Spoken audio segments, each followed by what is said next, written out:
queremos que a xente de Palestina poida vivir libremente, poida vivir felizmente, se poidan criaren, se poidan facer o arco da súa vida na súa terra, na terra que herdaron, na terra que lle foi arrancado, que as persoas que están vivindo hoxe baixo o lume e baixo o exterminio poidan vivir.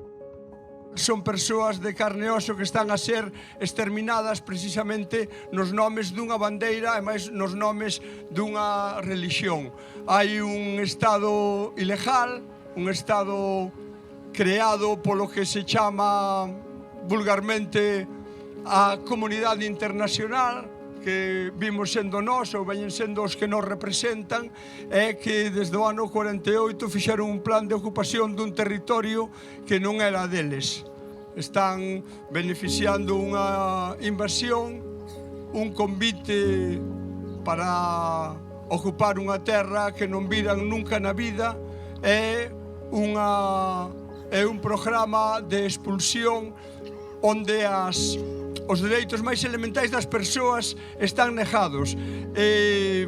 Esta comunidade internacional, que xa sabedes que somos nós, son os países que nos representan, a Unión Europea e máis a nosa organización armada, a NATO, sí, é que había que lembrarse de que somos nós que estamos detrás desto e que en calquera momento podemos ser afectados por unha guerra que neste caso é unha guerra de exterminio.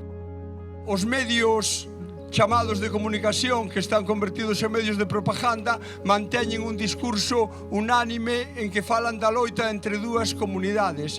Están dando a entender que hai dous grupos invisibles e irreconciliables que combaten ali. Polo tanto, non están narrando exactamente o que pasou.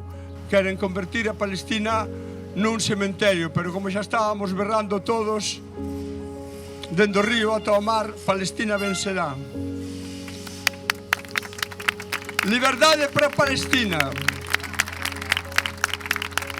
Viva a loita do pobo palestino.